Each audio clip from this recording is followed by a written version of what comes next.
Bismillahirrahmanirrahim. Assalamualaikum warahmatullahi wabarakatuh. Perkenalkan, nama saya Jeki Wijaya, NPM 2021020205, Prodi Hukum Tata Negara kelas D.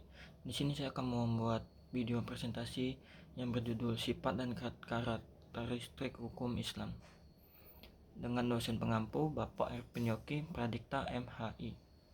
Baiklah, untuk mempersingkat waktu, langsung ke materi yang pertama. Sempurna.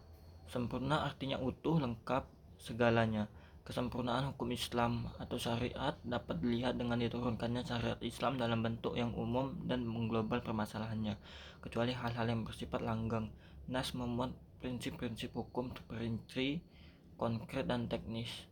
Misalnya masalah keperdataan, perkawinan, perceraian, dan warisan diterangkan secara terperinci. Syariat Islam dapat benar menjadi petunjuk universal dengan bentuk yang umum dan global tersebut. Syariat Islam juga dapat diterima di semua tempat dan di setiap saat. Juga diharapkan hukum Islam dapat berlaku sepanjang masa. Elastis. Sifat dan karakteristik hukum Islam yang kedua yaitu elastis atau mudah diubah bentuknya dan mudah kembali ke bentuk asal, lentur dan luas. Keelastisannya mencakup di segala bidang kehidupan manusia, baik jasmani maupun rohani, baik mengenai hubungan manusia dengan Tuhannya maupun hubungan interaksi sama manusia, juga tuntunan mengenai kehidupan manusia di dunia dan di akhirat. Hukum Islam memperhatikan segala aspek kehidupan manusia, baik di bidang muamalah, ibadah, jinayah, siasat, dan bidang-bidang lainnya. Namun segala aturan yang diatur oleh hukum Islam itu tidak berarti pula menjadikan hukum Islam memiliki dogma yang kaku atau beku, keras dan memaksa. Nas membuka peluang untuk memanfaatkan akal guna, berikhtihad dan memilih cara yang paling sesuai bagi pelaksana dan sesuai pula dengan keadaan. Universal. Universal atau alami berarti umum atau berlaku untuk semua orang atau untuk seluruh dunia, bersifat atau melingkupi seluruh dunia. Ini berarti hukum Islam tidak dibatasi oleh lautan maupun batasan suatu negara. Bukti yang menunjukkan bahwa hukum Islam itu mempunyai sifat universal atau tidak harus dikembalikan kepada Al-Quran. Universal hukum Islam ini dinyatakan oleh Al-Quran sendiri yang berbunyi, "Dan tidaklah kami, Allah, mengutus kamu, Muhammad, melainkan untuk menjadi rahmat bagi semesta alam." Quran Surat Al-Anbiya ayat 107.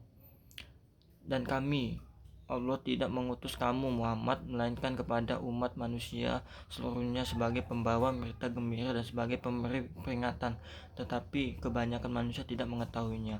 Quran Surat Al-Saba ayat 28. Kedua ayat Al-Quran itu menyatakan bahwa syariat yang dibawa oleh Nabi Muhammad bukanlah dikhususkan untuk orang Arab saja, namun berlaku bagi seluruh umat manusia yang ada di seluruh dunia. Selanjutnya, dinamis. Dinamis dalam KBBI dijelaskan makna dari kata dinamis adalah penuh semangat dan tenaga sehingga cepat bergerak dan mudah menyesuaikan diri dalam keadaan dan sebagainya. Kedinamisan hukum Islam terletak pada dasar yang menjadi dasar dan tigang pokok bagi hukum.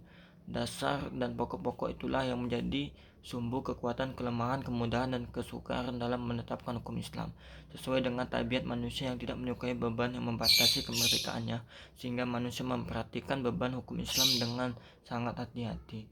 Manusia tidak akan bergerak untuk mengikuti perintah jika perintah itu tidak dapat menawan hatinya atau mempunyai dinamika. Syariat Islam dapat menarik manusia dengan amat cepat dan manusia bisa menerimanya dengan ketetapan hati.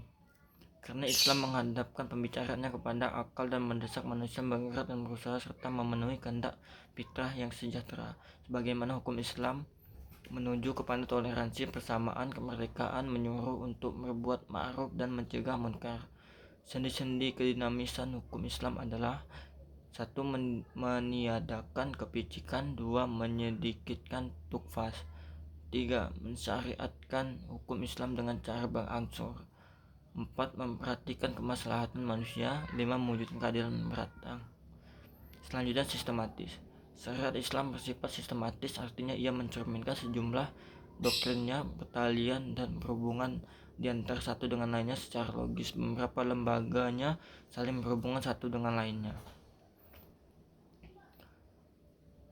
Perintah sholat di dalam Al-Quran selalu diiringi dengan perintah menunaikan zakat. Perintah untuk makan dan minum diiringi dengan kalimat tetapi jangan berlebih-lebihan. Demikian pula dengan lembaganya pengadilan. Dalam Islam tidak akan memberikan hukum potong tangan bagi pencuri bila keadaan masyarakat sedang kacau dan terjadi kelaparan. Tidak akan memberikan hukuman rajam bagi penzina dan kebiasaan berpakaian yang belum diterapkan sebagaimana yang dihendaki oleh hukum Islam itu sendiri. Hukum Islam dengan lembaganya demikian saling berhubungan satu sama lainnya. Hukum Islam tidak akan dilaksanakan apabila diterapkan sebagian dan ditinggalkan sebagian lainnya. Hukum Islam bersifat ta'abudi dan ta'akuli. As-Satibi menyatakan bahwa ta'abudi adalah sesuatu di mana tujuan hukum dalam melembagakan hukum untuk membebaskan mukallaf dari perintah hawa nafsunya agar dia menjadi hamba Tuhan dan sukarela sebagaimana dia juga hamba Tuhan secara alamiah. Sedangkan ta'akuli adalah sebaliknya, bersifat ta'abudi. Lebih jelasnya, ta'abudi adalah suatu bentuk ibadah yang tujuan utamanya untuk mendekati diri kepada Allah, yakni beriman kepada dan segala konsekuensinya berupa ibadah yang mengandung sifat ta'abudi murni, artinya makna atau ide dan konsep yang terkandung di dalamnya tidak dapat dinar atau oiru makulo almana atau supra rasional. Manusia harus menerima apa saja yang telah diciptakan oleh syariat. Contohnya sewaktu Umar melaksanakan haji bersama Rasulullah mencium batu Hajar Aswad.